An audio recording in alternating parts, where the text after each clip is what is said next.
Hi, I'm Louise from Emotional Detox, and I'm going to be sharing with you in this short video and using the time really as an introduction to what I've created as a program for healing childhood sexual abuse.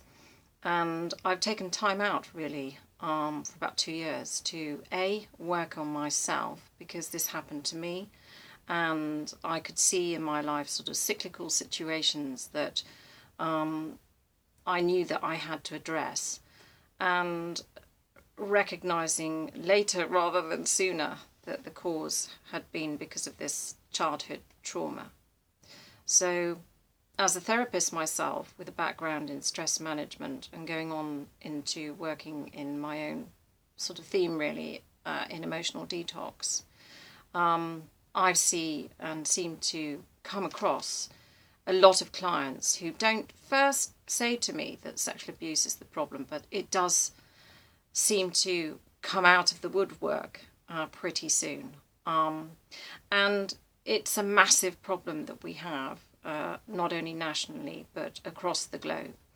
And of course, everything's coming to the surface now in media and exposing perpetrators, but not so much information is readily available and openly spoken about regarding the long-term and ongoing effects of childhood sexual abuse. I believe that one of the major reasons that this can carry on to adulthood as an effect for so long is that the cycle of shame is so deeply buried, and the shame arises from a childhood situation where you have been unable to escape your circumstances.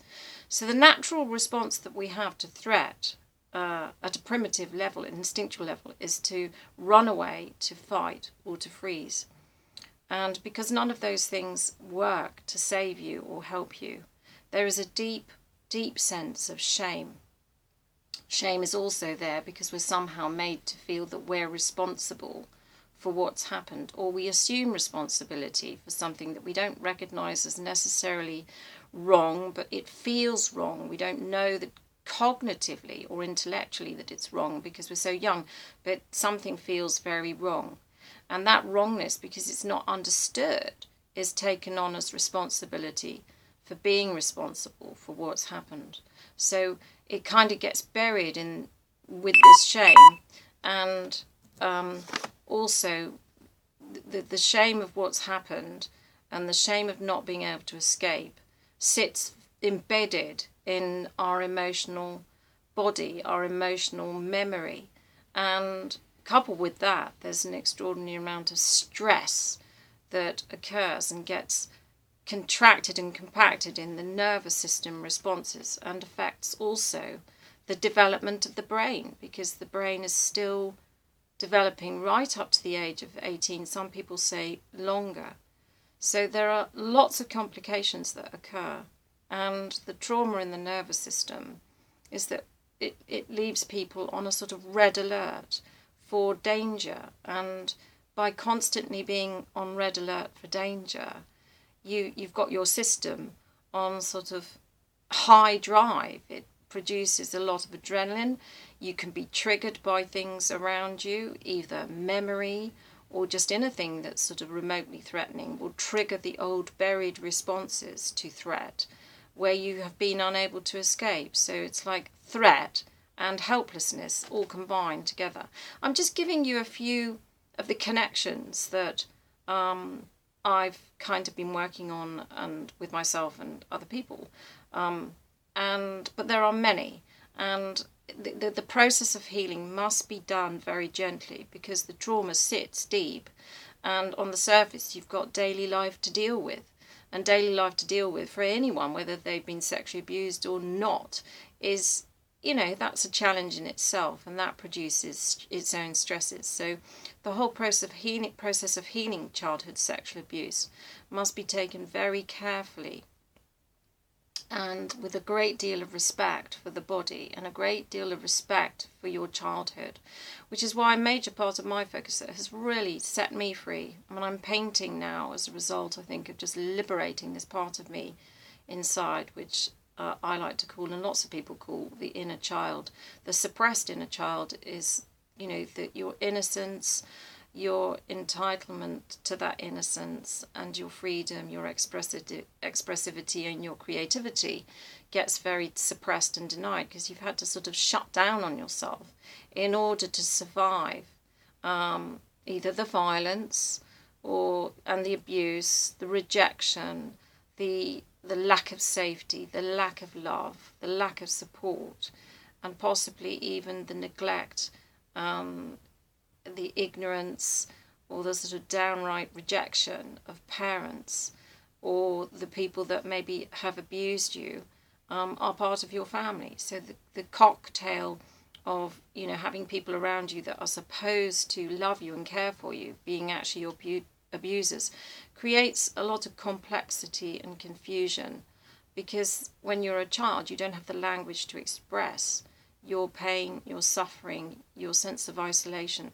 So it all gets stuffed down inside you, and as we get older, the pain of that, you know, has to carry on being suppressed. So we might use stimulants, intoxicants, alcohol, food, cigarettes, and a whole heap of unhealthy substances, and in an understandable attempt to sort of equalize and stabilize yourself when the triggers from the memories or the trigger from your environment and just daily stresses get too much.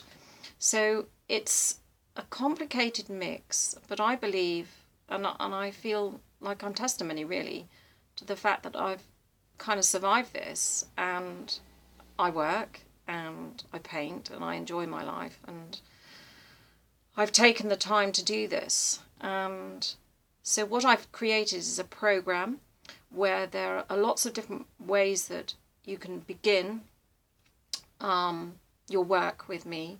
All you have to do is, you know, contact me. Don't send me a long email with your history. Just send me an email saying you're interested. You'd like to have, you know, a brief chat with me about what's going on for you and how you want to start with me. I work by phone or Skype, so I'm available to anyone wherever they are in the world, and it would be my pleasure to help you release yourself and claim the life and the innocence that is yours. So yes, that's me. That's Louise Smart from Emotional Detox.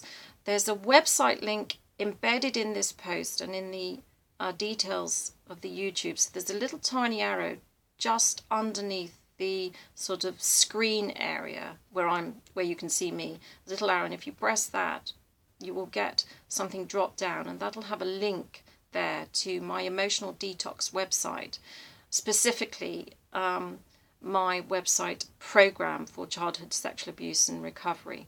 There's a lot of information there. Don't try and read it all at once. Take it gently. Just read it through, and if it resonates, especially if even some of it makes you upset or angry, it's because it's triggering what's buried, and that's very normal. So just give yourself time, really pace yourself, and just give me a call, and I will always work with you very gently, very respectfully, and honouring what's happened to you. And I think I've also got a Emotional Detox Facebook page, which has some other information and videos on the other types of work that I do. So a large part of this is inner child healing. I feel that's the real key to the liberation, and to bring this to sanity and the healing and the well-being and the sense of health and wholeness. That's the key to bring that back into alignment, so that you just can get yourself out of this sort of chronic fear, panic attacks, or insomnia, and all the other, you know, pretty difficult symptoms that you may or may not have associated with what happened to you very young. And don't forget that most children, they're good at sort of stepping forward and doing the best they can to keep themselves happy. So that's how we kind of survive, is we push stuff away and compartmentalize it and push it down inside of us. So it becomes our secret from ourselves even, that we're not even aware of. And it's only really our outer life that actually shows us that something is not right. So that's me. I look forward to hearing from you and helping you. Louise Smart from Emotional Detox, and thank you very much for listening. Bye for now.